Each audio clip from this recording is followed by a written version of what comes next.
I want to call the October 15th, 2024 regular scheduled board meeting for Suwannee County Board of County Commissioners to order. We have our Church of God pastor, Mr. Ryan Tanksley. There he is. He's going to lead us in the invocation, and then Commissioner White's going to lead us in the pledge. So, Mr. Tanksley, welcome. First, I want to thank y'all for the opportunity to be here and to do this. Let's pray.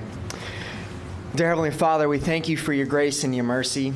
God, I thank you that we have an opportunity, that we can have an opportunity to come into your throne room of grace in the time of need and ask for help.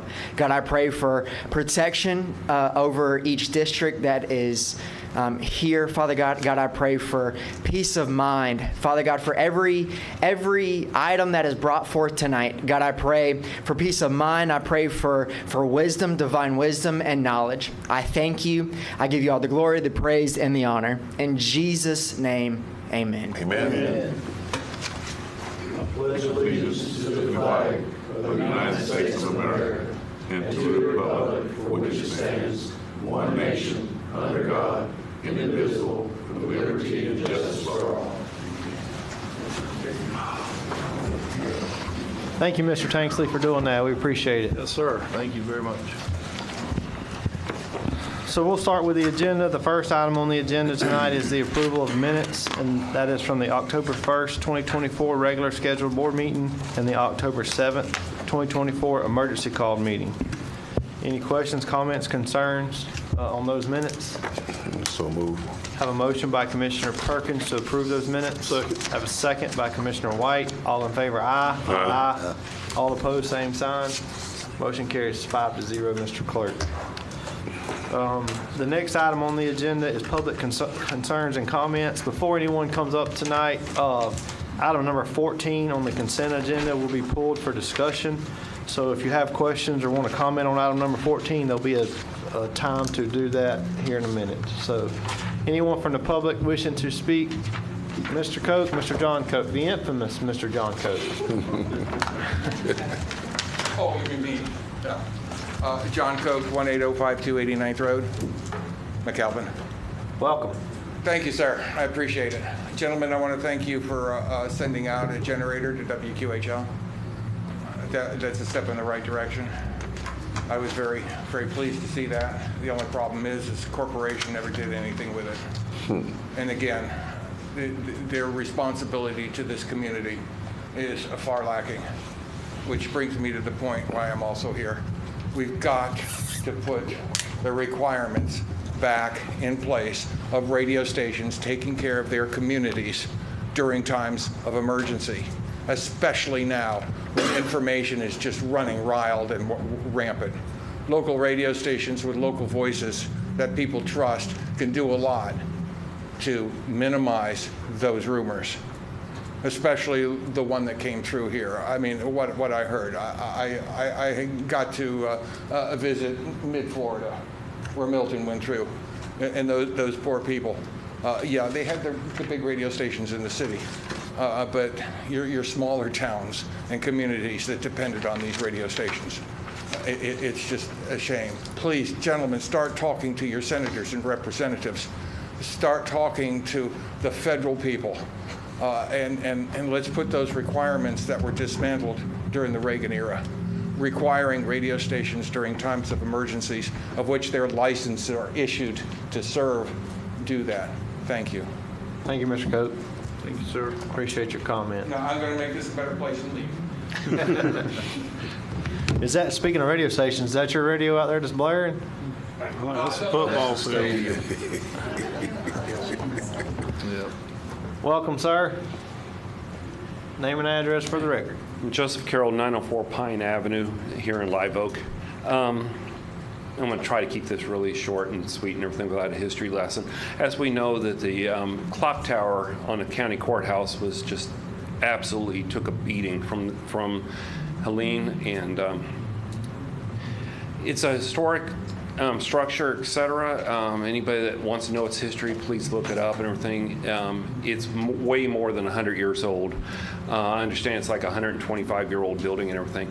And I pray that the county actually has it insured and everything. However, that being said, that I'm sure that there's a lot more costs that the insurance won't cover. As such, an organization that I am actually a member of, the Sons of the American Revolution, the Lake City chapter, we wish to make a donation to the renovation and rebuilding of the clock tower. To me, what I've told all our members, et cetera, it represents Suwannee County. It's as much of the county as the American flag itself and everything. It represents who we are. It's our spirit and everything. And as such, I know you all have a lot on your plate. So please accept this small donation from us. I wish it was more, but I do encourage all the groups and organizations in our area, please, if you can help, any small donation, whether say it's $100 here and there, it would all add up and it'll all help. So with that, sir, I believe I need to give it to Mr. Scott. Yes, sir. Thank you, Mr. Judge. Thank you very Appreciate much. you. Thank you. Yes, sir. Thank you. Mr. Chairman, Yes, sir. we actually do need board action to accept it. Okay, do I have a motion to accept the donation? So moved. And how much is it for, so that way? $1,000. So moved. So I have a motion by Commissioner Perkins to accept the donation from the Sons of the American Revolution. I'll second it. I have a second by Commissioner Mobley. All in favor, aye. Aye. All opposed, same sign. 5-0, Mr. Clerk. Thank you. Thank you. Thank you, Thank you, Mr. sir. Thank you.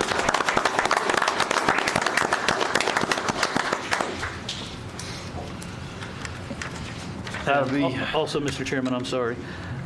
We also need board action because a generic gift to the county would be put into the county coffers. That's to be reserved for exclusive use for purposes of restoration of the county courthouse. very well. Do I have a motion in regards to that? Motion, Have a motion make by a motion as the attorney stated. stated. Have a motion by Commissioner White on the motion or the terminology as stated by the attorney. I have a second by Commissioner Perkins. All in favor, aye. Aye. All opposed, same sign. 5-0, Mr. Clerk. Anyone else from the public present wishing to speak tonight? Seeing none, we'll close public concerns and comment. I guess that means I can't speak anymore. You're done. Next item on the agenda is proclamations and presentations, and we have the presentation of proclamation proclaiming October 18, 2024 as the 100th anniversary of Kiwanis Club of Live Oak Founding Day by Mr. Danny Hales, distinguished past Kiwanis president and club member. Welcome, Mr. Hales. Thank you. I also have Tony Cameron, distinguished past president, Manya Slater, distinguished past president. This is the month, the week that we are celebrating our 100th year of Kiwanis serving the citizens of Suwannee County. And we have brought before you, and youth especially, we brought before you a resolution that we would hope you would consider tonight. Yes, sir. I'm going to read it. I'm going to read this resolution, and then if you have anything else to add, we will do so. So the proclamation reads as follows. Whereas Kiwanis International is one of the largest service organizations in the world with more than 600,000 members strong of all ages, genders, creeds, races, and abilities in more than 80 nations and geographic areas. And whereas since its inception in 1924, the members of the Kiwanis Club of Live Oak have been devoted to serving the children of the world by improving the world one child and one community at a time, seeking to give primacy to the human and spiritual rather than the material values of life. And whereas the Kiwanis Club members are ever mindful that the youth of today are the leaders of tomorrow by promoting development of community leadership and positive role models, fostering intercultural understanding and cooperation, and providing opportunities for fellowship, personal growth, professional development, and community service. Kiwanis provides a vehicle to obtain these objectives by sponsoring such programs and projects as the Suwannee High School Key Club, Future Farmers of America, 4-H Club, Recreation Department athletic teams, and Boy and Girl Scouts, and by granting scholarships to deserving high school students. Whereas through the investment of time, talent, and resources, the Kiwanis Club of Live Oak has and will continue to have a positive impact on the youth of our community by giving each child a chance to learn, dream, and most importantly, succeed. Now, therefore, be it proclaimed by the Board of County Commissioners for Suwannee County, Florida, that Friday, October the 18th, 2024, be commemorated as the 100th anniversary of Kiwanis Club of Live Oak's founding day, hereby encouraging all citizens of Suwannee County, Florida, to make themselves aware of Kiwanis Club of Live Oak and to render support to its members in their efforts of service to our youth and community. And it goes on to say, passed and adopted by the Board of County Commissioners, Suwannee County, Florida, this 15th day of October 2024. I like it. Yes, sir. Thank you. Thank you very much. A couple of just quick little things. Yes, sir. Suwannee County Clee Club is 140 strong in the Suwannee County High School. Awesome. It's the largest club of any type, football, anything, in the high school of activity for youth to learn and to do good, and they do a lot. Also, I'd like to just throw in there, since I ran the library system for 35 years, it's not in the proclamation, that the Kiwanis Club has been totally supportive of the library system, made big donations to the Branford Library, the Dowling Park Library, and the Live Oak Library when we were struggling to make those buildings happen. And lastly, we also do a lot with special ed as well that is not specifically mentioned in there. And that's all I would say, but we have two long-term Live Oak Kiwanians. I don't know if they would have a word to say or not. They're here to look good and to look smart. And I'll let you figure out which one. No, I think the Kiwanis Club of Live Oak is a mortar, I guess you could say, in our community, and certainly does a lot and probably picks up the slack from a lot of others not doing as much and providing for those that may be a little less fortunate. And like you say, opening doors for folks that may not, or children that may not have had doors open, ability for doors to be open for them. I wanted to go back in our records to determine over 100 years, maybe, I'm an accountant as well as a librarian, how much we've actually given to this community in 100 years. And the records are just not clear enough. But I could go back 10 years. In the last 10 years, over $120,000 the Kiwanis Club has given to this community in all of these different sorts of ways to help children in this community. Very good. That's pretty awesome.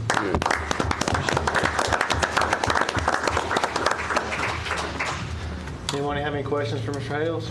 Just a comment, Mr. Chairman. Yes, sir. Mr. Hale. Obviously, I think every one of us have been there to speak and be part of that organization. I appreciate you guys and what you do for our community, and obviously great leadership.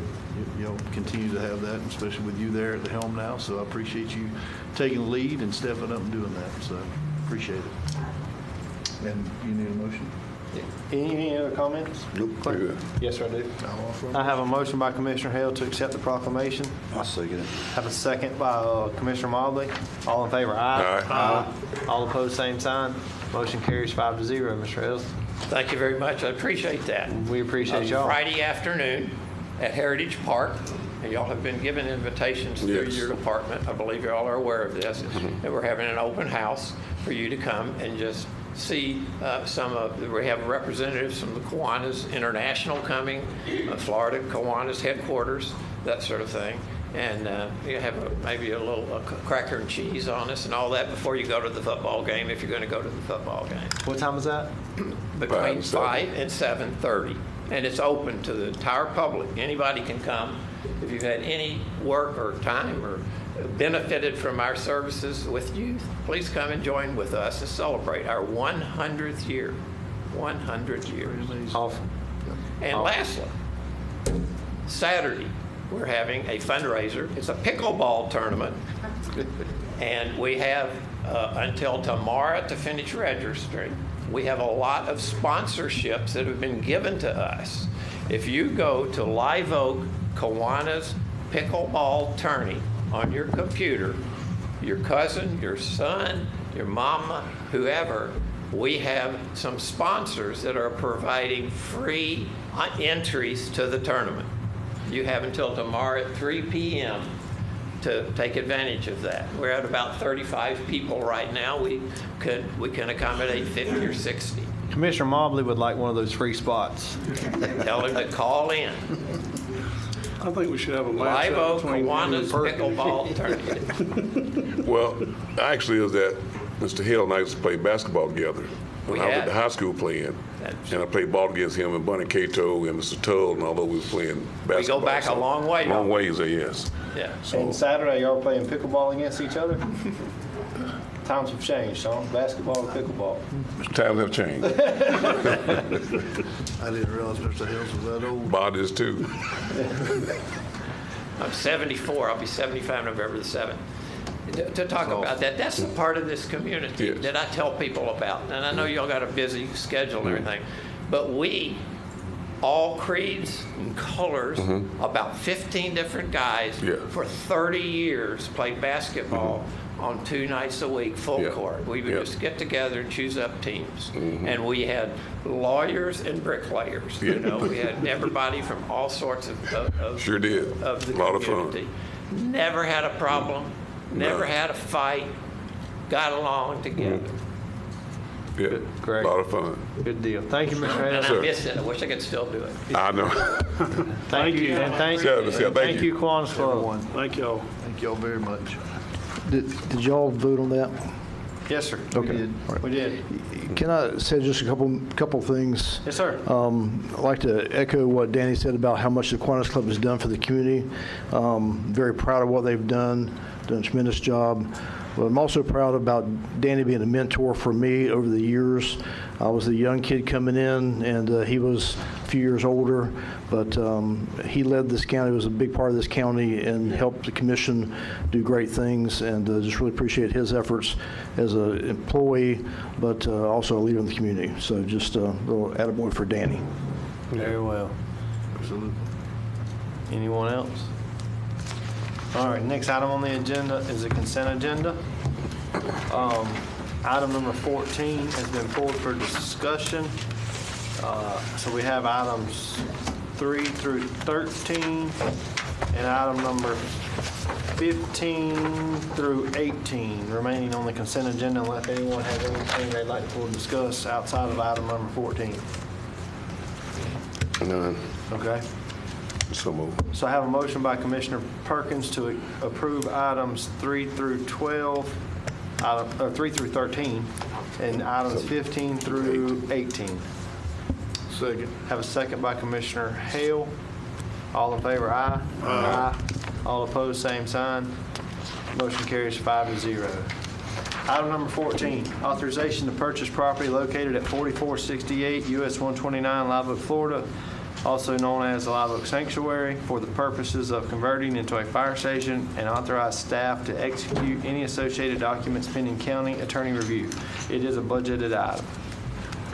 Chief Miller, you want to give us I guess the backstory here on why we're talking about this particular property again? Yes, sir. So timing is everything, and we've been working since we decided on the few meetings ago about moving forward in a different direction, and we had the hurricanes and stuff like that. Well, now that that's calmed down, it just so happens, I guess, the owner of the Live Oak Sanctuary was in conversations with our own Ron Minks and Jimmy Norris, and just got to talking, heard about some of the issues that the commission's had with the property, and had no problem. Offered back to, hey, she's willing to pay the real estate commission, so we don't have to pay that. She's willing to lower it down from $545 to $515, so it's like an overall $50,000 savings, between everything. So I felt that as the fire chief, you guys hired me to do a job, and that's to decide and pick and push where the fire service needs to go in this county. And not just where the fire service needs to go, but make sure we spend this money, the citizens' money, the best we can and get the most for it. So I'm here again, just that location is the best spot for a station up in that area. And again, if we were to buy that place, we wouldn't have to try to figure out where we're going to come up with another $1 million to build one from scratch on the Project Summit property. So I wanted to bring that back to you. That was her, her wishes. Actually, I want to actually thank Mr. Klepper, because he found a quote, got me in touch with some U.S. Patriot Steel person, Zach, on some metal building costs. And I talked to him about numbers and things like that. And he confirmed my numbers for about that $250,000 range for the metal building we would need to add to the church. So we're right there on the price. So I am confident we will be able to get in that station and get it open for less than the $1.5 million, which will then allow us to move remaining money to the other McAlpin station line, which we have to evacuate. We did it twice already in 2 years because of storms. So I just wanted to bring that information to you guys and see if you had any other questions or anything else about it. Yeah. Go ahead, Commissioner White. I was going to ask any commissioner have any questions. Yes, sir. So you're confident on the $250 a square foot? That includes what? No. So the $250 a square foot would be building a building from scratch, like starting all over. Cost of civil engineering, any kind of civil work, plans, engineering, and building a station from ground up. All of it. Furniture, a lot of the stuff people don't think about, lighting, garage doors, faucets. I mean, you guys know some of that stuff's just expensive, ridiculous, even ceiling fans. So radio systems, computers, everything we need to make a station functional. So. But you talked to the guy that Mr. Klepper talked to. Oh, yeah, Zach? Yeah, so you got the same email that he sent to all of us of the $104,000 for a building. That's just shell. According to Zach, that is absolutely just shell. Nothing to do with civil engineering, no interior engineering, no drywall, electrical, plumbing, nothing like No that. slab? Yeah, no slab, none of that. No electrical? Yeah, it's so the number's right. And that's why I said I want to thank Mr. Klepper again for getting me in touch with Zach, because I think Zach may be able to get us a better deal on that other building, the bays, for the Live Oak Sanctuary. So That's all I got. Mr. Chairman, Yes, sir. Commissioner Hale. y'all know where I stand on it. I mean, and if we can save our taxpayers' money, that's what I'm about, and obviously move forward with a fire station. But I spoke to the same gentleman he just mentioned, Zach. We all got the same email. I made the same phone call. Zach did say exactly what you're saying. That's just a building delivered to the ground. They don't put it up. They don't do anything. They don't touch it. They will help assist finding someone to do that, but they don't even have folks that do that, he said. They will reach out locally and see. But anyhow. on a side note, Zach said he can get some metal right now at 20% cheaper. So if we were to move forward, I can get with him and start working on getting that bay a lot faster moving, get that moving. So. Mr. Chairman. Commissioner Perkins. So, Chief, you're saying here that with your number, you're confident that you'll be able to renovate this building and to be able to build another building down there for the McAlpin out of the money we have? No, we're going to renovate the building and not use all $1.5 million that's in that line. So we'll have, $200,000-$300,000 left. If you remember in the budget, there's a McAlpin fire station line. I think it's got 200 in it now. We move that over, that gets us to 500,000. I could take that and start doing the civil work and the groundwork with the 500,000 down in McAlpin, and then start pursuing different grant opportunities for construction side of that cost. And when I spoke with the appropriations lady with the state, she said that asking for phase funding, things like that, is a lot easier because they'll look and say, Suwannee County has skin in the game. They've already put $500,000 into this site work.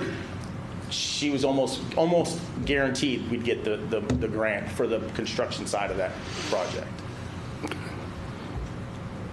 So Chairman.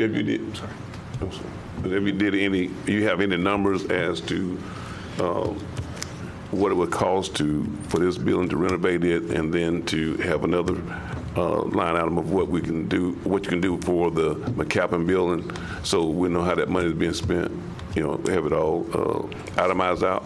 For this building? Yeah, for both So for buildings. this building, what I have is the purchase price, the $515, and then the $250 for the metal bays next to it for the trucks to go in. The quotes we have for remodeling the inside's about $160,000. So we're at, I don't know, Yeah, we're right under $100,000. Now, the $50,000 that we're saving on the new price, that's how much a generator costs for a fire station, $50,000. For the generator, the tank, the transfer switches, all the stuff, the installation.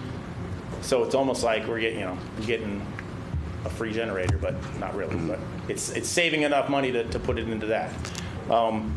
I've spoke with Brenda about doing some of the work we can do ourselves, some of that tree work, so we can save a bunch of money without having to go out for contracts for that. She's also talked about helping me do some temporary millings in the back, so we wouldn't have to spend $100,000 on new concrete, things like that right off the bat. We can replace that 3-4 years down the road if we have to. Chief, I got a question for you. Yes, sir.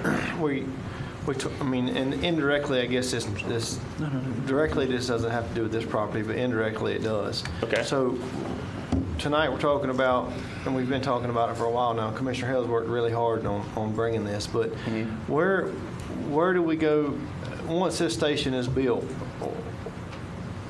wherever it may end up at? Right. What's your plans on staffing, and how are we going to pay for the staffing to go there? Because here's kind of where I'm at on that moving forward. I mean, that's not a cheap. Paramedics, EMTs they don't work for minimum wage. No. $90,700 per position. Correct. So when we're talking about expanding the service, which I'm in support of, but I also drive by a station in Lurville every day that's been built, that's been vacant for years. Mm-hmm. So, we're expanding our stations, but how are we going to get there on staffing? Tell me your game plan on that. Okay, so my plan is once 6 is ready. 6 being? Station 6, yeah, the north station, wherever it is. Going to come, in March, the federal government has a thing called SAFER grant. It's staffing for adequate firefighters, okay? You can put in, and they will fund firefighter positions for 3 years, 100%, and then in year 4, it's up to us to figure out how to continue the funding.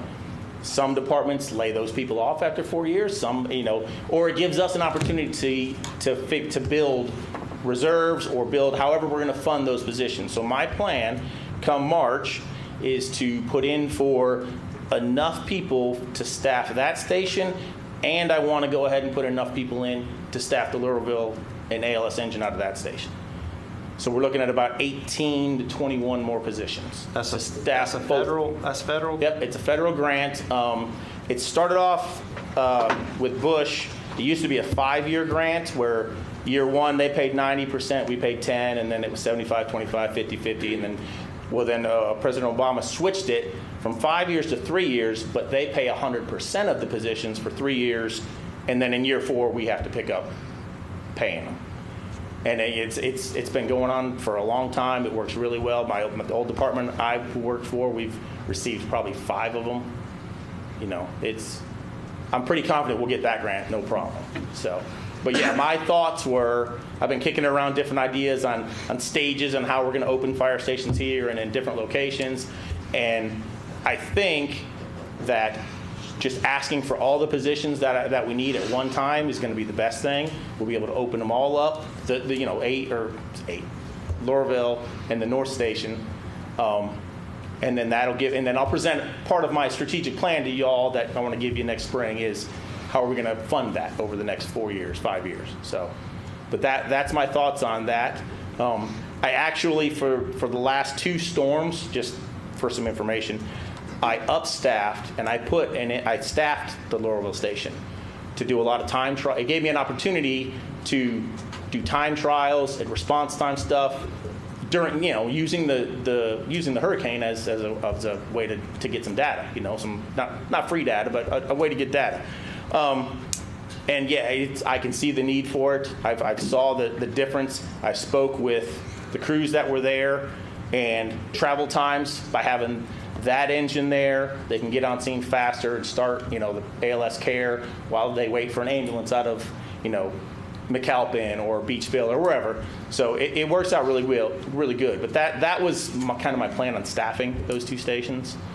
So yeah, I mean, And I appreciate the thought and effort that you're putting into the forward thinking and the equipment size. I mean, you know, or equipment to go in those stations as well, because that's not cheap stuff either. But even for like Lurville and some of our other stations, I mean, I don't expect the county. I don't think we could afford having, you know, fire engine and an ambulance. But if we put paramedics in there with that life-saving equipment in there in the truck, at least they can, you know, be on scene much faster and offer professional medical aid while the ambulance is en route. Oh, I mean, that to me, that would save a That is life. the benefits of ALS engines.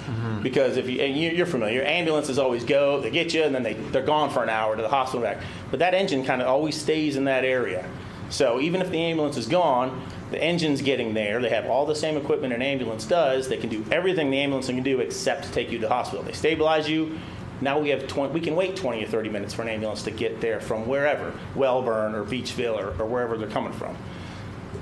So, and there's been so many studies done on the benefits of ALS and BLS, and pretty much they come up with the magic number of 6 minutes. You know, after 6 minutes, if you're not there within 6 minutes, there's really no difference on patient outcomes between 6 minutes and 26 minutes.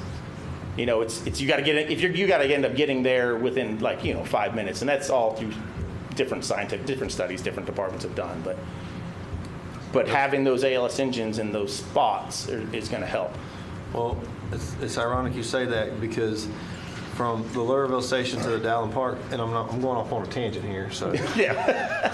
the Lurville station to the Dallin Park station is like 11 miles, and Lurville station to the McAlpin station is like 9 miles. I may have said those backwards. And if you go even further down, closer to the river, so that no way is that 6 minutes possible. Right. Coming from those two directions. I don't think anywhere in this rural county. Right. So- No, and then, we get to a place where, I mean, it's really, I can only give you the best fire department for the amount of money you're going to give me. I can't put a fire station every 5 miles. I can't, unless you want to give me all that money, then I'll do it. But. Well, you'd have to ask them for that. Yeah, I because- know, and I no. They need other things. I'm going to give them the best they can, that they want, or that they can have for the money that I got. So. Fair enough.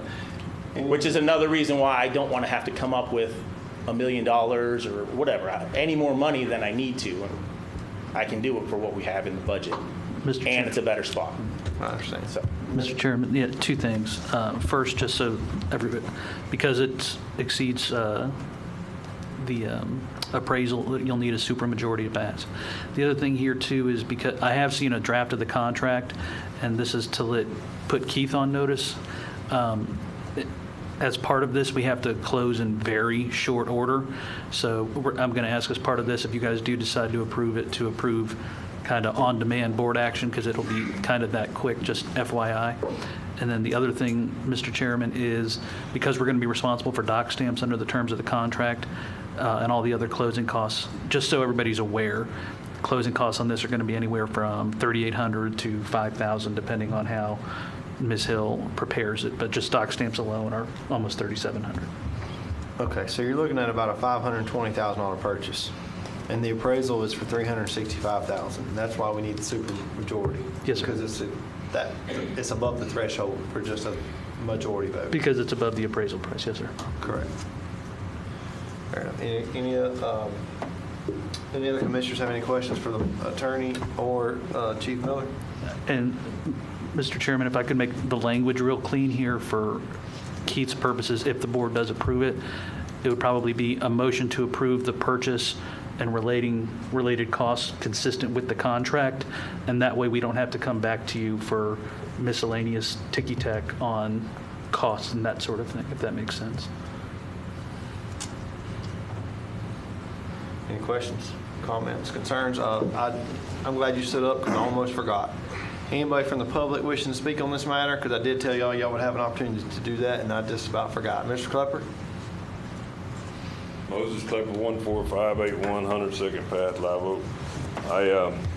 The only thing I could figure the benefit of buying that sanctuary would be possibly the door would be opened quicker.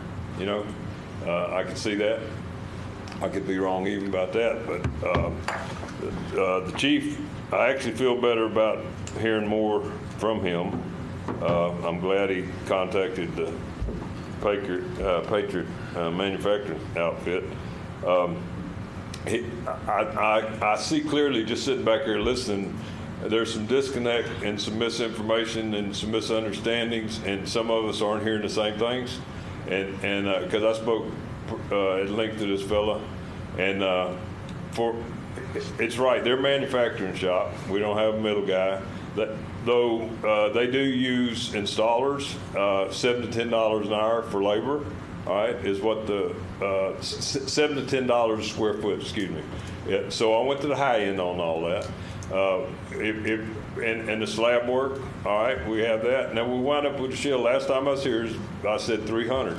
That's what I figured before I talked to this fella. I surveyed several other companies, and I come up with around 300, 250, 300. We're still 250 to 300, and that gives us the slab. That gives us the metal building with the frame outs, as many windows and doors you want in there. All right. Now the chief talked about the sanctuary. We're going to have, now he said 250 for that 3,000 square foot. That's high. It's not in accordance. I mean, the 104, and I'm not being offensive here, but the 104 for the 7,500 square foot, all right, is quoted from the company, all right, and then on the high side, 100,000 for the slab and labor, and 100,000 again high for the labor on the construction. So we're at maximum 300,000 for the shell with the slab. All right. Now we got $450,000 left of the grant money. We could build out a heck of a building for $450,000. He's talking about the sanctuary is going to cost us $1.25 million. All right. I'm talking about we're going to build this new building for less than $750,000. All right. And use the rest of the money however needs to be done.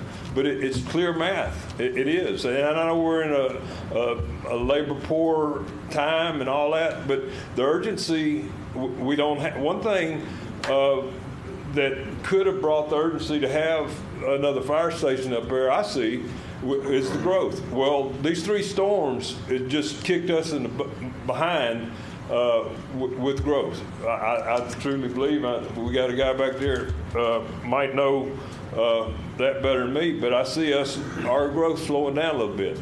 We got Duval Fire Station that is, we got that reciprocity thing going on with them that covers us. Y'all know, all of y'all know, and the fire people know better than me how many calls go out that way. But I don't see the urgency as we did 2 months ago. All right, so I know for a fact, if I wasn't married, I would guarantee this price. All right, but I can't guarantee this price. But I'm 100% certain that we could build that well under $1 million. That new building, and part of the engineering on the building part at least is covered by the manufacturer, because like you buy trusses from Mayo or Howlands.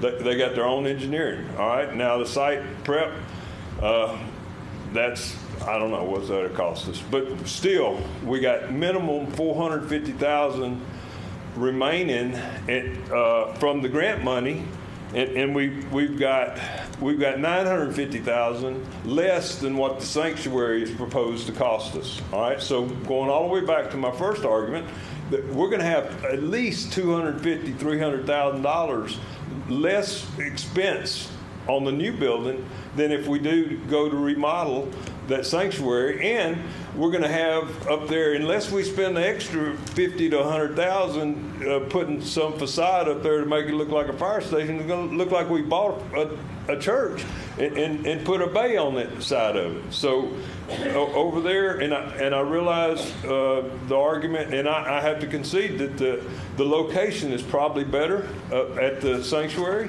but it's only 2.5 miles. All right, and we've got probably at least 300 buildable acres that we just purchased. All right, and so it could be placed anywhere on there. I hope y'all look at that math and consider. I'm telling you, man, it's black and white. We're going to save, $500,000, possibly more. So please. Thank you, Mr. Glover. Mr. Chairman. Commissioner White. Mr. Chief. Yes.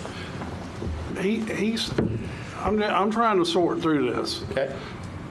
He's talking about a steel building, and you're talking about, he's talking about a steel building being the whole fire department. You're talking about the sanctuary with an add-on steel building. Are we comparing the same thing here? I don't know. I don't think he has 6-inch slabs in that building to hold Well, I'm talking about trucks. the living quarters.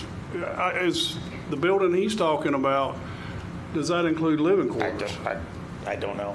It's just a metal building. The pictures they gave me were just the bays. It's not finished. Yes. So, No, I get that part, but he's talking about we're going to save 400,000 or 500,000. I don't know. Y'all confusing me with all the numbers, but well, I mean, there's a lot. I didn't want to. We're going to argue apples and oranges. I mean, he's not even don't even have civil engineering in there, Yeah, but I stormwater don't- runoff, any of that cost. I don't want the people to sit here and think that we're blowing $500,000 here when we don't have to.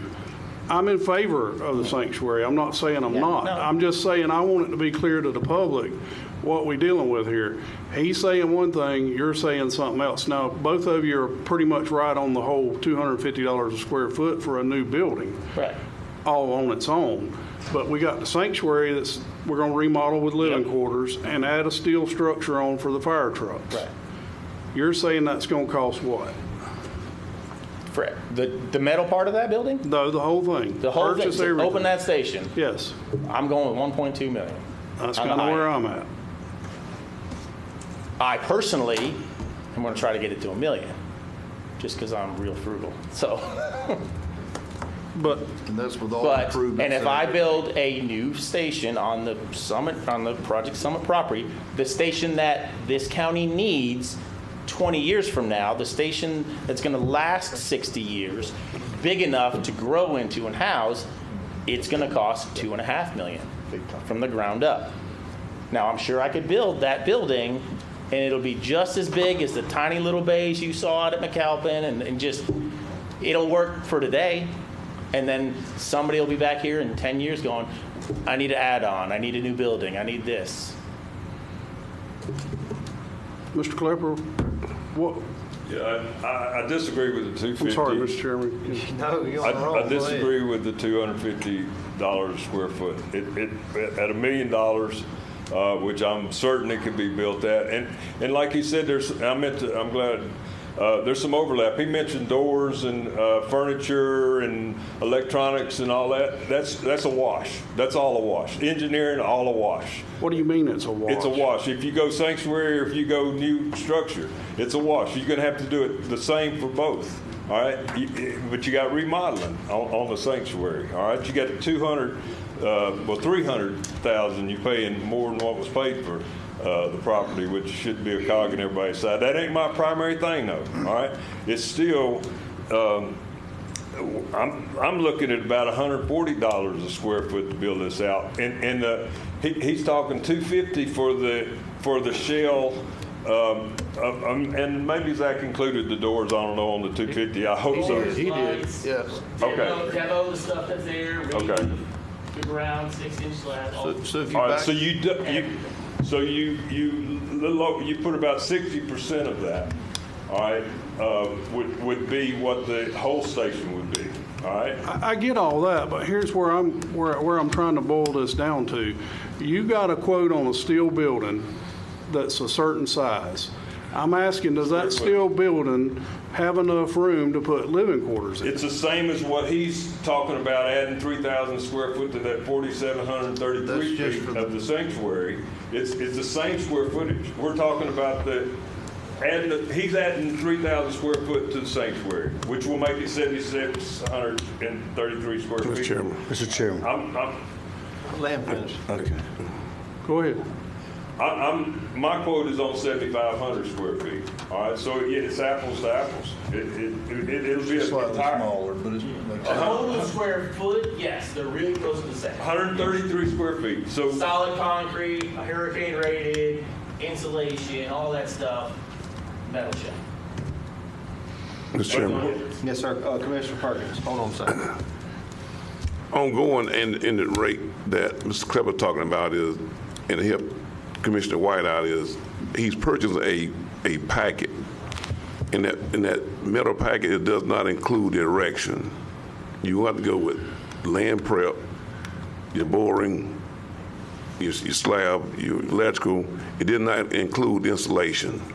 It did not include the windows and doors.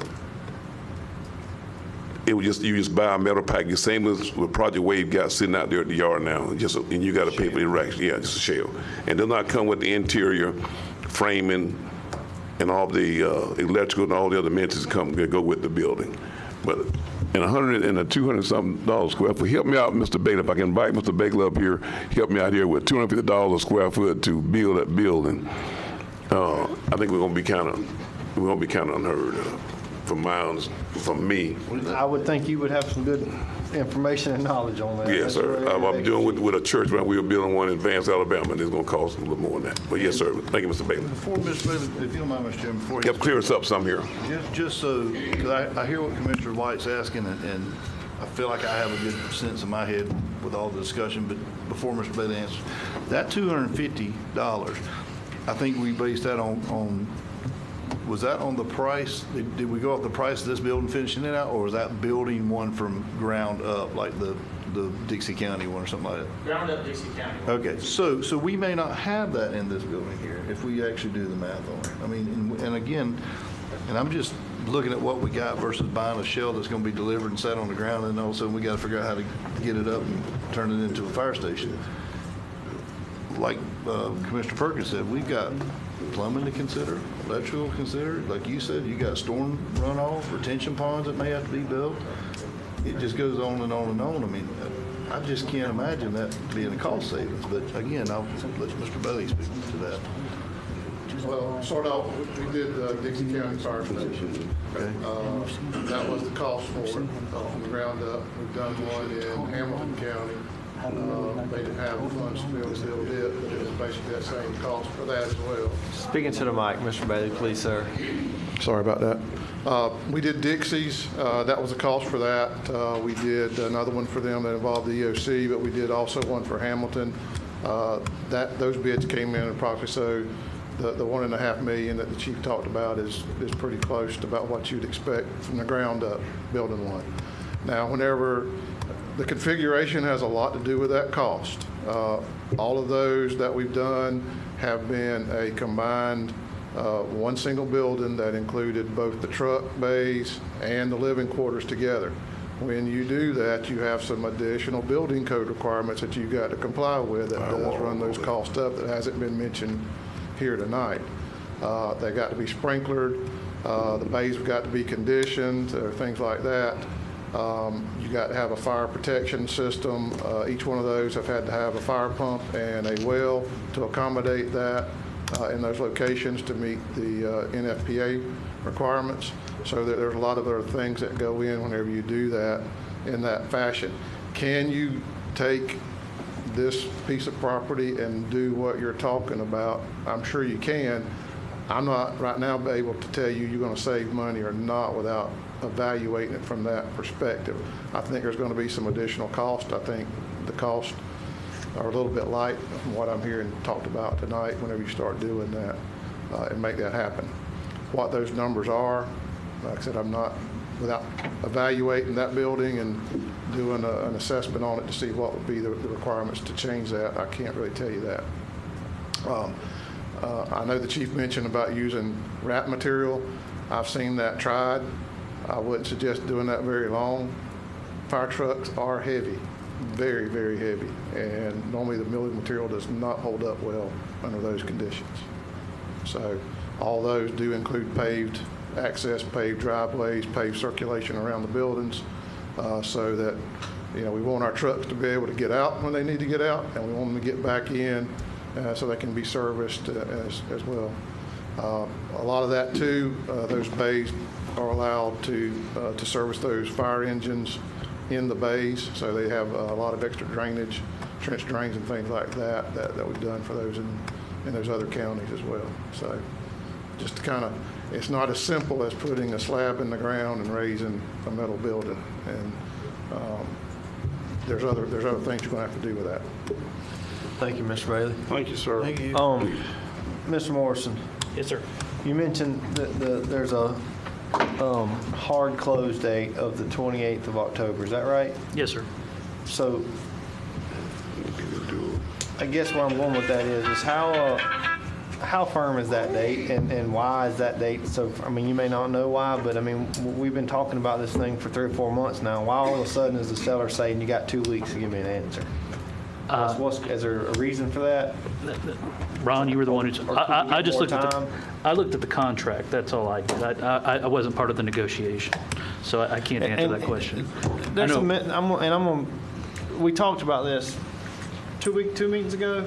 So there's some people from the public here that probably weren't there. So basically, when we talk about the Live Oak Sanctuary, the church, it's a Jehovah's Witness church, or was at one time. It's vacant now. The current owner is a private individual. They bought the property in October of 2020. They paid $260,000 for it. We have an appraisal from appraiser that we have used in the past that has appraised the property at our request for $365,000. The seller is asking $515 now. It started at $560 with the county paying the real estate, or no, $545 with the county paying the real estate commissions out of pocket, which put it at that $560 number. And if I'm wrong, I'm going off the Commissions and closing costs. Yeah, it did start out higher than that. It wasn't a 600 or 700. 545 purchase, closing costs, and commissions paid by the county. By the county. So now, for the folks that haven't been following this story that are here tonight, now the seller has came back to, I guess, Mr. Meeks and some other discussions about something else. This property came up while she was talking to you, and she said, hey, if the county's still interested, I'll take whatever we're at, $515, and I'll pay the commissions. We originally got it lowered to $525, and she would assume the commissions of the realtor, and county would pay the closing costs. I had further conversations with her and got her down to $515,000, her paying the commissions of the realtor and the county paying the closing costs. That agreement was I think it's actually the 24th is the closing, I believe, on the contract, and that actually had to do, she stated personal reasons. I know that she has some other things going on with other property that she owns, and I believe the intent would be to take monies from the closing of this to put towards other projects that are ongoing, and that was the window of time that she had given me. I didn't go anything further. I had a conversation with the county attorney to even see if it was possible to close the property within that window of time. He said it was very tight, but we could do it. So that's when we said let's put it on the agenda. Let's have the board look at this again. So here's why I asked that, everyone, is because honestly, like I never like a hurried rush decision and someone telling me I got to hurry up and make this decision or you're not getting it.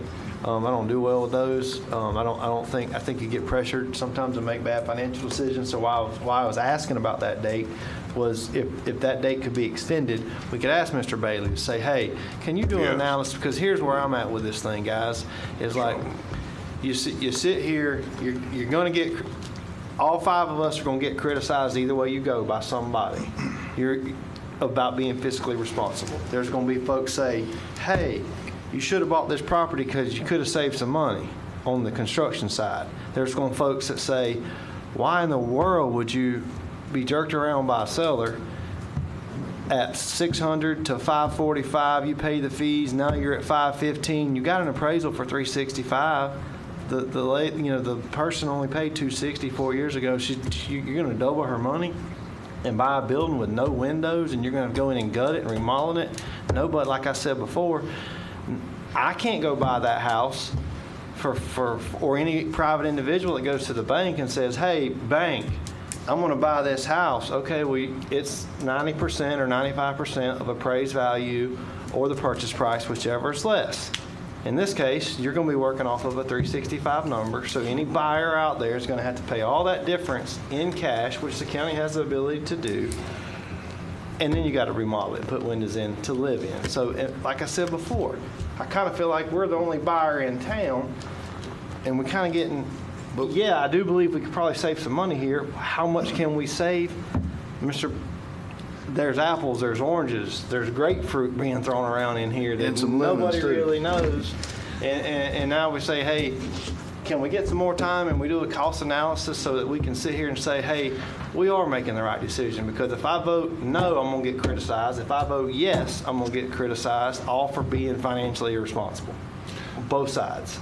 Because we don't truly know if we're comparing apples to apples with what all the requirements. He mentioned NFPA and slab conditioning and all this other stuff that I'm sure we haven't professionally figured into our cost analysis. So can we get some more time? And Well, that's when we're kind comparing? of one of the things, when you talk about metal buildings they differ so much. That's just because you got a quote for a metal building doesn't necessarily mean what type of metal building you got a quote for. You can quote thicknesses of slabs, but can you quote the steel that goes within that slab? The thickness of the steel of the building, the distances between the purlings. I can certainly tell you there's a substantial difference in construction and cost from a steel ag building as opposed to a commercial building that's going to be used for commercial purposes and things like a church under the building code, under an assembly code. So, figuring that cost per square foot, minor changes means a lot of dollars. I know that, we've looked at the Summit property. One of the concerns there originally was placing a fire station off a secondary road because it's not a main highway, and routing the traffic out that way onto 129 as opposed to this location being direct access to 129. Numbers that we had to go with was some of the numbers that the chief had. I know, we played with those numbers a little bit based on the monies that the county has been allocated through the appropriations and also some of the COVID money that was made available. I know that our clock has been ticking, and that was one of the things that, I know that there's been a need for the fire station north of Live Oak. The owner of the property, I've had a long-standing relationship personally with her. I've known her since she's moved to the county. She usually will reach out to me and speak to me about any properties that she has purchased. She's talked to me about the uses of this building for years, from a veterinary office to conversion to single family. And it was just the situation that she come to me about another project. We started discussing this project, and I hated to see the project go. I know the need is there. I know that the clock's been ticking. The county's had this money, I think, for this fire station 5 years, and we're coming down to the point in time where we're going to have to do something back with it, or the state's going to end up back with this money. So, that was where we had the discussions. As far as Ms. Schuler owns real estate all over the place, and she's got a bunch of different projects going on, and I think that the whole issue with the time frame just had to do with basically taking money and shifting to another project. I understand. Mr. Chairman? Yes, sir. Commissioner I'd just Hale. like to say that, I agree with Ron. I don't know the lady. I don't have any interest. It's not even in my district. Fighting for it to be in my district, although I did fight for the funding for this project. And I'm not coming up with the same numbers that Mr. Moses and I had discussion today. I did call the company as well. And again, I just keep going back to this, and we keep hearing that $250, but that's for a ground up. I don't believe that that's going to be I think we're looking more like $200 with this building. We have to do the math on it and see how that comes out. Yeah, I'm not saying that I'm not saying, obviously 2 weeks ago we had a discussion, we decided to walk. Well, now the numbers are different from the seller. She's come back to us again since we walked and agreed to go to Project Summit. And I'll mention that. Even Mr. Scott, I think, mentioned when he brought the original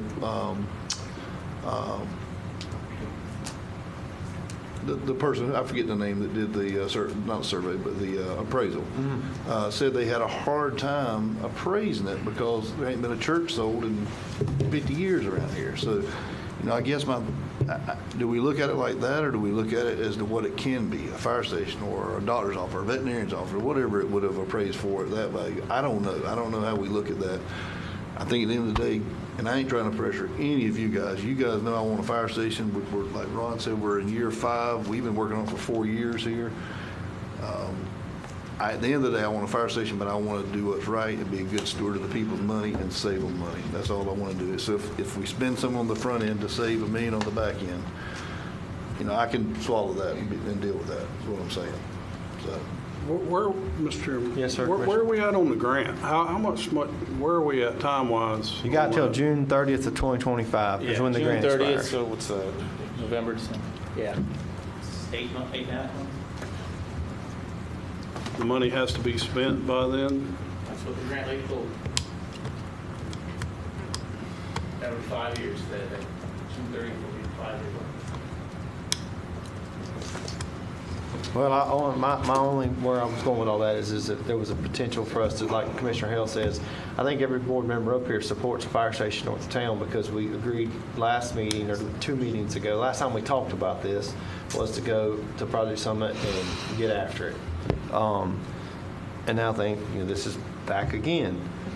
And we're hearing conflicting stories about the cost. So that's why I asked if we could get another 2 weeks and say, hey, professional engineer who we have a relationship with, or any of the other engineers in the room, hey, can you give me a cost analysis on what it'll take to meet all the standards to get this, to compare these apples to apples, and then to be fiscally responsible comparing apples to apples. We have a fire chief giving us no offense, fire chief. Got a fire chief giving me construction information. I got a private citizen giving me construction information, and I got a licensed engineer giving me information. And then all the information is different. So how am I supposed to sit here and say, you're wrong, you're right, you're right, you're wrong, he's right? So anyway. Mr. Chairman, I don't know if we had. But if we don't have any more time, tonight's the night. Go ahead. I'll ask him in just a minute. Go ahead. Again, what Mr. Bailey said, and I got a construction background since I was 6 years old. All right, I wasn't knocking you. I'm just saying I got a private citizen. And I got a fire chief. And I wasn't taking that offense, but I'm not ignorant to there's some industry requirements. I worked in machine shops. I know that you don't just put up a 2 or 3 inch slab, and I know the requirements, all that. But again, it's a wash. Whatever you extend, now the only difference is that building, the sanctuary that's already there, all right, that's not going to have a slab and all, but we're still talking about a wash. All the improvements that's going to be for the slab of the bay for the sanctuary, it's going to be required at the new location if we start from scratch. There was discussion about the bays being disconnected, not attached to the sanctuary, so the requirements could be different, where you could do the same thing with the new build, all right? You could detach, have 2 different buildings there, where requirements for the housing unit and office administration wouldn't be the same requirements for the bays, if that was a cost factor. Another factor that has not been discussed, don't go sleep on me now. No, I'm thinking. Because this is important too, we got that $525,000, all right, we're paying, that's $70 a square foot, okay? So if I'm still saying 140, 150, let's go real high. Let's say 150 for the building I'm talking about, all right? We're still adding $70 a square foot to the remod at the sanctuary. So there again, that's where I'm getting all that savings. We're talking about somewhere around $500,000 that we won't spend by building a new, and I'm not in any way opposed to doing the fire station. Eventually we're going to need it. I don't see it as I explained earlier, but remember that $70 a square foot and that's breaking down the 7,600 square footage that we need to build that sanctuary out to. So that's an additional. I got you. Mr. Haneke, you want to say something? Real quick. Yes, sir. Name and address real quick. You haven't spoken yet. Wayne Haneke, 11883 93rd Road. Thank you. Yeah, I'd like to get this over to. My real concern is the grant money is running up against the wall.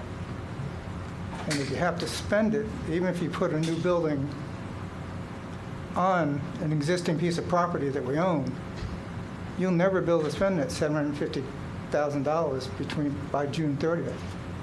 We can't seem to get a building out of the ground in less than 2 years. That's really my biggest concern.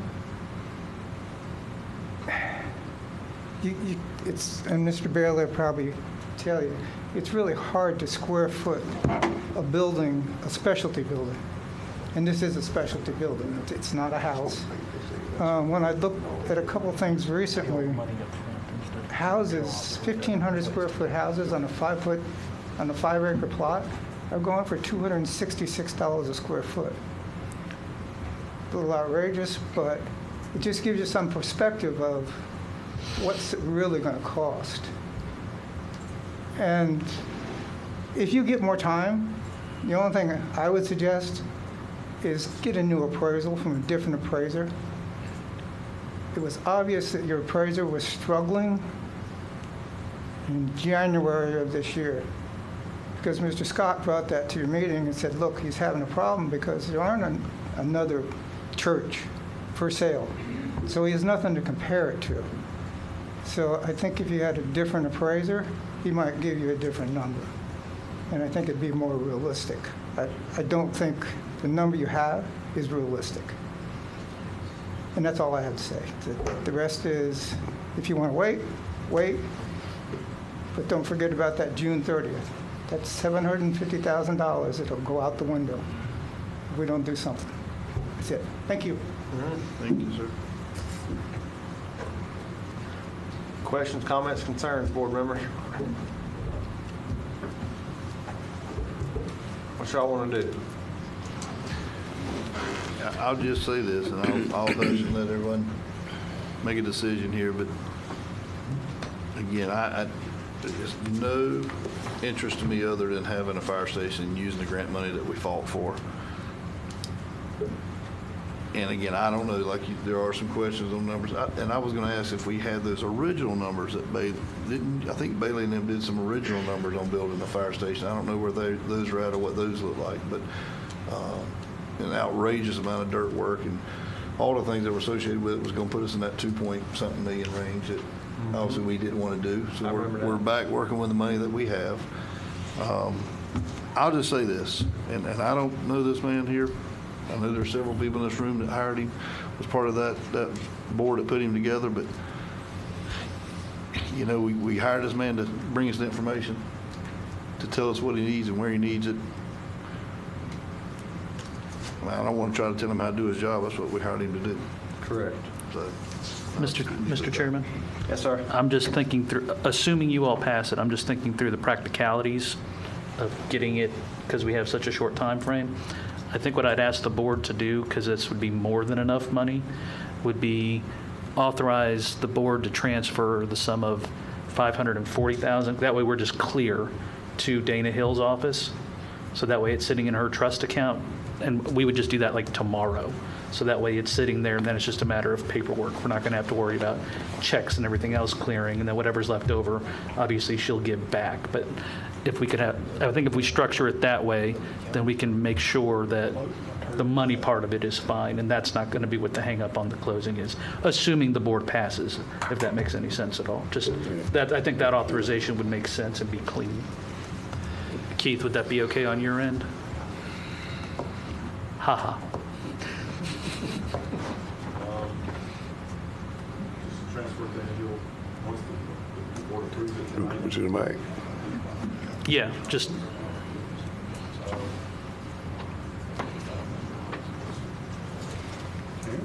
Copy to Mike. I guess we can do that on the board approves it. Check through that right away. Sure. We said about the 28th. yeah, but we need to get it there, and then if there's any clearing issues or, huh? 24th. 24th. Mr. Meeks, would you by chance be able to contact Mrs. Schuler if we took a 5-minute recess and asked for additional time outside of the 2 weeks she give us? I don't know what kind of contact information you have for her, I guess is what I'm asking. I don't know if you have home phones or cell phones or emails. It may be a little bit more 5 minutes, but I can try to get a hold of her. Can we take a 5-minute recess? Sure.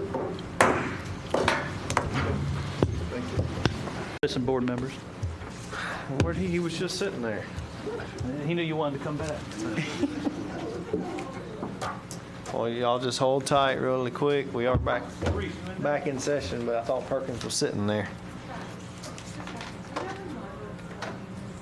I do not know when the city of Live Oak has decided to celebrate Halloween. I have not heard that yet. I don't even know what tomorrow is. Saturday. Perkins. Sounds good. All right, so we're back in session. Commissioner Perkins is back with us. Sorry, I didn't mean that negatively. Mr. Meeks has called me and said that he spoke to the seller of the property. She has to have the money in her hand by May the 30th. Another project she is working on would be contingent upon her receiving these funds. So the longest we have is her having those money. I'm sorry, the 30th of this month. Did I say May? I told you I didn't know what tomorrow was. He told you he didn't know. The 30th of this month. She has to have the money in her hand in 15 days from today. So there you have it, guys. What do y'all want to do? I mean, we've talked about it. We've kicked it around. You don't have time to do we can't table it to do a cost analysis with our engineers. So are we buying? Do I hear any emotions about buying the church, or we? One last comment, please. You got one. You done made 100. I just had this during 5 minutes. The 3,000 square foot he's talking about adding to the sanctuary, it could be identical to the 3,000 foot that's over at the new structure. All right. Then you build administration. I think I already said that, or I think it. But it could be, it'd be apples to apples for certain there. You could be disconnected from. He said there's different requirements. So all you'd have to do then is build administration and housing, and so there goes the price goes down on that too. So truly, we're apples to apples on the actual base that he's Right. got. On the base. I agree with him on it. So the only cost difference, and it's going to be cheaper. Yeah. The only thing we're arguing we different is a complete metal building, not in the ideal location, versus a concrete hardened building in a much better location to serve the citizens in that whole area. And I'll leave it to y'all. Mr. Bailey, you got another comment? Mr. North back there wanted me to come up here, but Mr. Hanica brought up about the grant deadlines. Y'all got competing issues here. Timing-wise, I will tell you, if the numbers work out, you probably are better off doing what the chief is proposing here versus anything else from a time standpoint. Now, you've got other issues as far as appraisals that don't match up to what the asking price is and all that, but you do have some competing issues here. So I just wanted you to be aware of that's probably your most expedient way to do it, is the way the chief's proposing it, because we got a building that only requires remodeling versus building something from the ground up, doing permitting and doing all that. The addition of the bays is a minor addition compared to building everything from scratch. So, and you've also got the issue, if you build it from scratch, we don't have the money to build it from the ground up totally right now as well. I can, if you want us to do an analysis, I can do one probably within the next 2 weeks, but that's going to put you right up against that deadline. You'd have to hold a special meeting and to make the final decision to either go or no go. But I will commit to the board to do that if that's what y'all want to do. Commissioners, questions for Mr. Bailey? I'm good, Mr. Chairman. I'm good on questions. I'm just going to put it out there where I'm at on this, and we'll just go with what we may. I just feel like the place on 129 with the sanctuary is a better place. I know it's a little overpriced, but I kind of go with the chief's idea that it's probably going to save us money in the long run. So therefore, I'm just telling you what I think. Better location. I don't disagree with it being a better location. Yeah. Do not. So that's where I stand. Anyone else? No, sir. So, Mr. Chairman, if the board's going to move to approve a motion, again, I'd ask just for expediency, authorize the clerk to remit a check for the sum of $540,000 to Dana Hill's office for purposes of consummating the deal with the expectation of getting a refund of whatever that balance is. That way we don't have to worry about the nickel and dime costs that we can't figure in right now. Mr. Attorney, you've said that 3 times now. I'm just waiting on a motion. I make a motion here. I'll solve this for you. I make a motion, we purchase the sanctuary for the sum of $515,000 plus closing costs, and have the clerk transfer the 540. Do you need that in 2 separate motions, Mr. Attorney? Yes, sir. Okay, I'm sorry. So I just make a motion to purchase the building. We got a motion we got a motion and a second to purchase the building at the 515, close on the 28th. Fourth. And a second. 24th, whatever date it is, Okay. So per contract. I got a motion and a second. We'll go down the road. I got a motion by Commissioner White. We'll do a roll call vote right here so we don't have any last minute shenanigans. I got a motion by Commissioner White. I have a second by Commissioner Hale. Commissioner Perkins, where are you? I have a yes. Commissioner Mobley, yes. Commissioner Mobley, where are you? Yes. I have a yes. I am a no. Yes. Motion carries 4-1. You have a purchase. Thank you. Thank you. Thank you, Commissioner White, for. And I'll make the motion. Now, can I say it for the 4th time? I'll make the motion. No, he's got it. He's written it down 3 times. I'll make that motion. Yes, He sir. needs that in the motion, and the exact words he said 3 times. To move the money over To transfer the 540. $540,000 expediently to Right. Dana Hill's office. Yes, correct. Right, Mr. Morrison? Yes, sir. Okay, so have a motion. Second. Have a second by Commissioner White. Commissioner Perkins? Yes. Commissioner Mobley? Yes. I disagreed with y'all on the purchase, but I'm not going to slow down the process, so I'm a yes on that too. You got a 5-0 on transferring the money. That took a lot longer than I thought. Constitutional officers. Any constitutional officers present wishing to speak? Mr. Chairman? Not you again. Yeah. Actually, speaking on behalf of a constitutional officer, Mr. Baker contacted me earlier in the week, and there was a substantial change in the increase to the cost for the county auditor in his discussions with the county auditor. And so due to and I'm not going to say how much that increase was for, just because that county auditor may want to participate in the new bid process, so I don't want to give that person a disadvantage.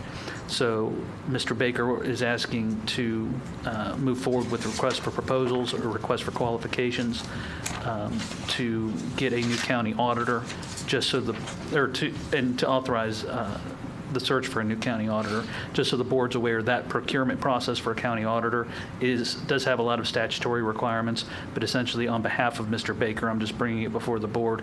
He's asking for authorization to move forward with putting out requests for proposals for a new county auditor, and we'll follow the appropriate statutes. Okay, so basically the current auditor has an increase above the comfort level or the procurement policy, so we need to, Mr. Baker's seeking authorization from the board to go through the process of putting it out to bid, ask for qualifications. And Yes, sir. board, do you have any questions, problems, or do I hear a motion to approve? Motion to approve. Second. I have a motion by Commissioner White, I have a second by Commissioner Perkins. All in favor, aye. Aye. All opposed, same sign. 5-0, Mr. Clerk. Mr. Attorney, you got anything else? We'll just go ahead and jump to your items. You're on a roll. I'm going to think on that, so I'll wait. No, I'm good. Thank you. Any other constitutional officers? Sheriff, good. Any staff present wishing to speak? Chief. Like you weren't up here long enough earlier? It's a different thing. Okay. So this is just for some clarification, some direction. Back in January, you're aware we received a $1.9 million appropriation for a ladder truck. This is that letter that you gave it to us. I was just wondering if, well, it might be just for the attorney too. Will I need to come back for any kind of board action to go ahead and cut the PO for that truck, or how's that going to work? What was your authorization to get it? It's $1.9 million in appropriation for a ladder truck. Yeah, you're still going to have to go through the procurement process. Okay. Just because you got the money, but you still need authorization to buy it. All right, so you need me to get everything, get on a board agenda to Yes, sir. even do with the purchase order? Yep. Okay. Mr. Chairman, the last meeting we approved, or the commission approved, if it's in the budget, that we didn't have to come get permission to purchase. So you still need to go through the process of, I'm not sure, I think the truck might have been ordered before. I'm not sure what process that was done under. How about Mr. Scott, Mr. Morrison, and Chief Miller, you guys get together after the meeting to make sure that y'all got your T's crossed and your I's dotted? Can y'all do that? Sure. Yes, sir. Sure. That And was it? if it needs to be brought back to the board for some type of authorization to execute some type of grant agreement or some type of whatever purchase, then bring that back to the board and we'll get it done. How about that? Sounds good. Thank you. Thank you, Chief. Any other staff present wishing to speak? Let's see, none. Commissioner Adams, any of you commissioners have anything? County Attorney Adams. I'll defer. Good. Any consultants present wishing to speak? We have a general business. There is none, but we do have an additional agenda item tonight, and that is just one. It's the approval of memorandum of understanding with the Florida Division of Emergency Management to establish the obligations and responsibilities of both parties under Section 1206 of the Disaster Recovery Reform Act as it relates to Federal Declaration DR 4828-FL, which is in regards to Hurricane Helene. Any questions, comments, concerns in regards to that? It's just a simple, like as stated, memorandum of understanding. I'll make a motion. Have a motion by Commissioner Hale. Second. Second by Commissioner White. All in favor, aye. Aye. All opposed, same sign. Motion carries 5-0. Mr. Clerk, item number 20 on the agenda is administrator's comments. Mr. Scott? Just real quick, just for the public to know, if somebody has filed with FEMA for a previous storm, they need to also file for the next storm. So if they filed under Debbie, they also need to file under Helene if they have other damages, so the public knows that. Another press release from FEMA also is a fraud alert. Just make sure that they're using licensed folks to do their work for them. And if they have any questions, they can go to myfloridalegal.com and get guidance from them. On debris pickup, the debris pickup has begun and is underway. There's about 45 units working in the area, so it's going. I haven't seen them where I am, but I'm sure there are other places in the county working. I've heard that from other folks. Quick shout out to Pool Realty. They provided lunch for the county employees after the storm, which we appreciated that. Building department is making progress. They're down within 24 hours of mobile home permits where they get permits in. So proud of that for them. We worked with the EOC to provide call taking for the hotline during Helene and Milton, Heat, Helene, whatever it was last week. But appreciate I mentioned the last meeting, the Extension Office, Library, Parks, Public Works Administration. That next week, we also had the property appraiser and the clerk's office both step up and provide 2 different days each of coverage there also. Really appreciate them. The 137 culvert repair from whatever storm it was. We've got that work should begin on that October 21st this month. One thing that we need to, I think, prepare ourselves for or think through is self-resiliency. I'm concerned about moving forward as we get the resources in from the state, which we greatly appreciate.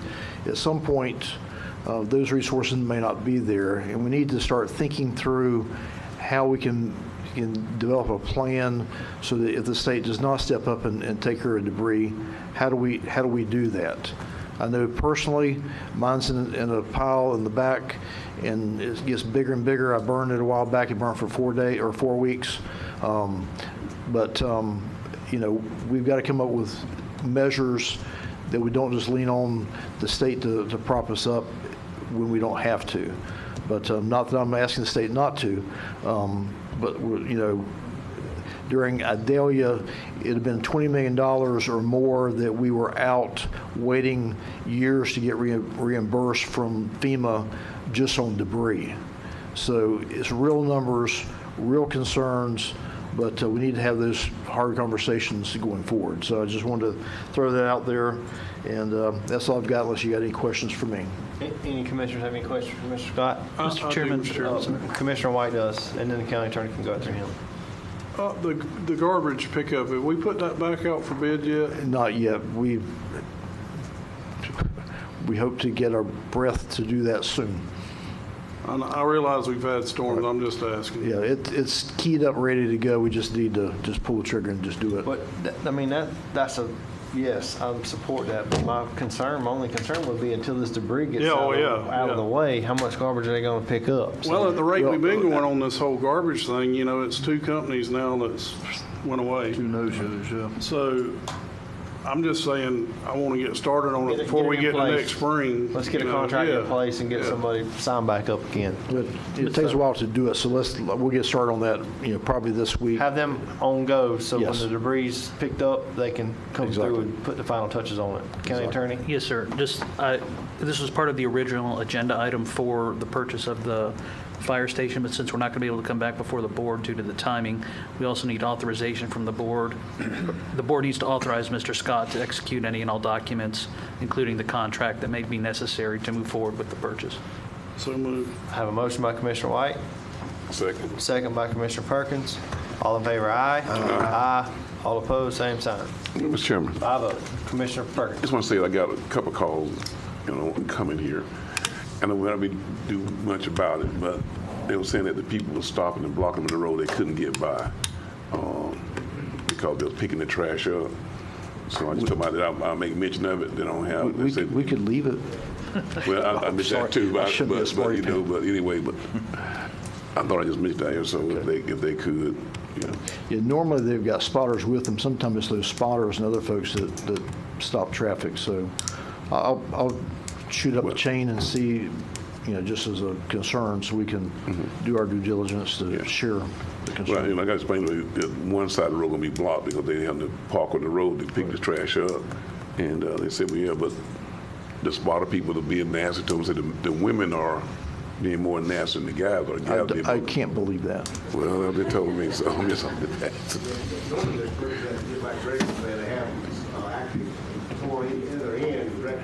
But if you hear about that, call me and I will go around there and see why they don't. Okay.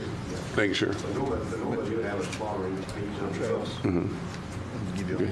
I appreciate it. Question of the here. Okay. That's Commissioner Hale. Hold on. Okay. That's good, that's good. Y'all done? While We're we're done. still talking on the storm stuff, I just got this sent to me from Matt Pearson. I know one of these, I'm not sure who the other is, but probably will need help from our attorney and maybe the EOC on this, but the hurricane relief program that's through the SHIP program, the 2 houses that are being built that got approved, they will sign the paperwork on this October the 18th. That'll start on Friday. The timeline is they have a total of 198 days for those homes to be built. Like I said, they're going to be signing that on Friday. The problem is, and I think me and Mr. Scott have talked about this, I know the one home owner in my district has received official paperwork from FEMA to be out by November the 30th. They're coming to pick up their camper, if you will. I mean, obviously their house ain't going to be built by then, so I don't know who we need to request an extension for these folks. I don't know who the other recipient is, whose district it is. I know it's not mine, but there's 2 people. I can send this to you. You send me that, and I'll follow up with Mr. Bowles and see if we can step in. Okay. Thank I you. just wait for somebody to be pushed out of a place to live I know before a home's built. Along with that, Mr. Scott, I know that the one young lady that came here and spoke on it, she's staying in one of the mobile homes out there, one of the camp trailers. She asked me about it. She haven't heard anything from them, so I had to give her David Fox's number to call him to see where she was on that, because she's the one that's staying out there at the park. So that may be her. She would be in my district over there. But I would check, I guess, and see. Can Yeah. you send that to I'll Mr. forward that Scott? to Scott. And if they need any extensions, then Absolutely. absolutely next meeting, we can put that on the agenda to take care of that. Sure, absolutely. Anything else from Mr. Scott, you guys? Okay, closing comments. I think we're going to the right side. Commissioner Hale. Me Closing first? comments. Yes, sir. Just thank everybody. I appreciate everybody. Hold on, Commissioner. Okay, Hold on. He said I did it that way last on. time. Put on the brakes. Commissioner Perkins, you go ahead. I don't want to skip. Go ahead, Perk. I wasn't crying about it. Come on, no.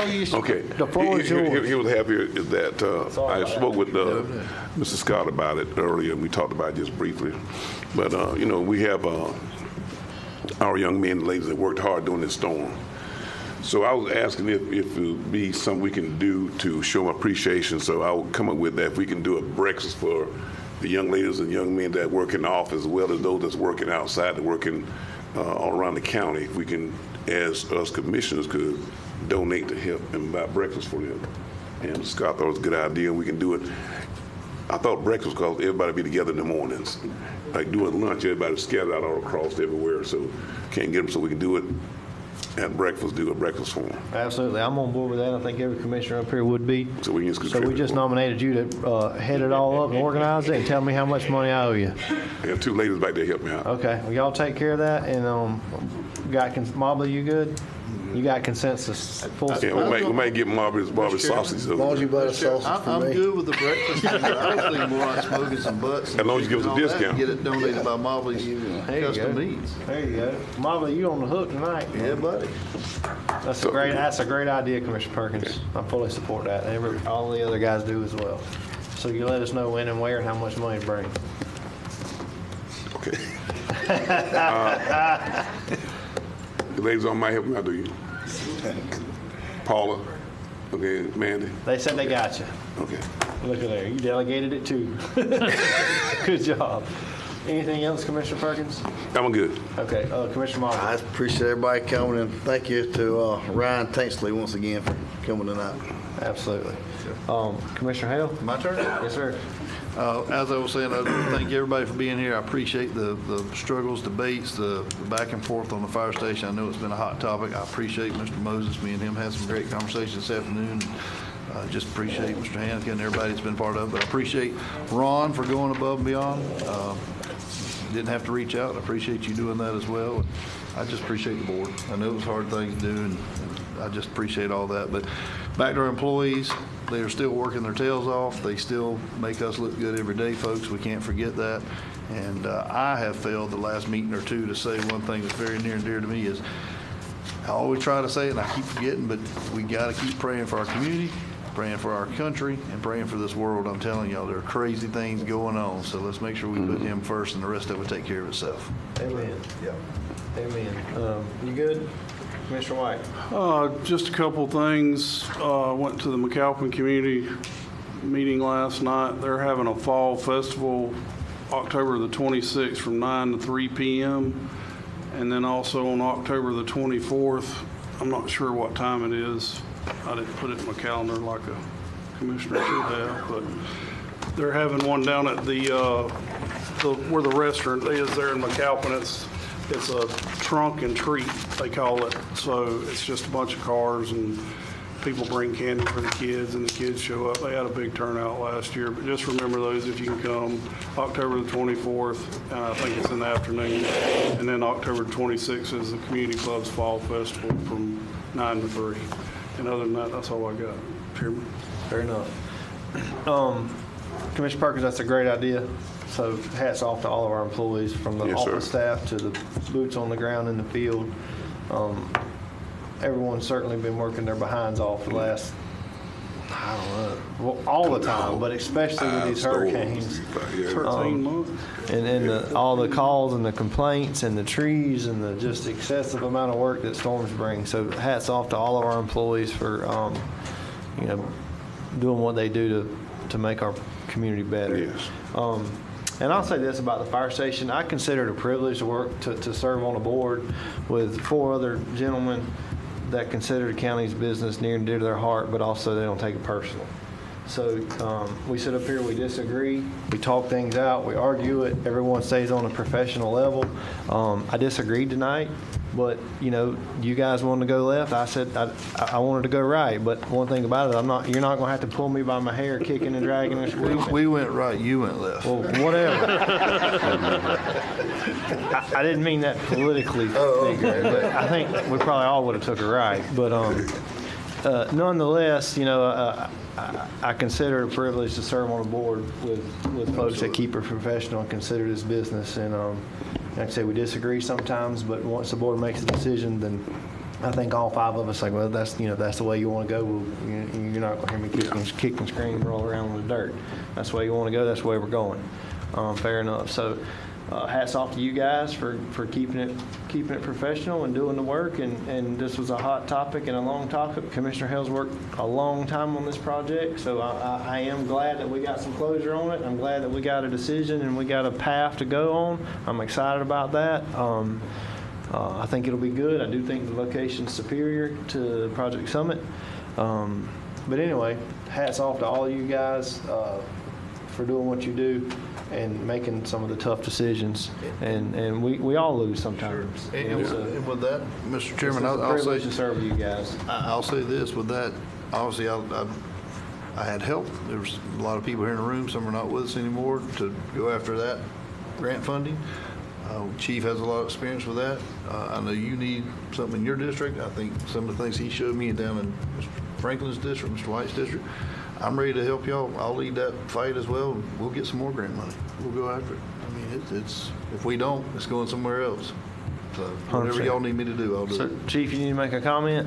I'm ready to go to the house. Yeah, I just want, since we were on the thanking people, just wanted you to know, we currently have a Suwannee County fire engine crew deployed to Cedar Key, providing protection for those residents now after they got destroyed by the thing. Thank you for that. Just wanted to bring that to everybody's attention. So they're supposed to be, they've been gone a week. They'll be back tomorrow. I think they leave. They come back tomorrow. So. I think, and I said this to some Suwannee Valley guys earlier today, because they had sent some crews down south to help some of the ones. I mean, everybody sends people to help us, so when we can return the paver at no material damage to ourselves, I think we absolutely need to do that. So thank you for doing that, and thank you for your guys that volunteered to go. Thank y'all.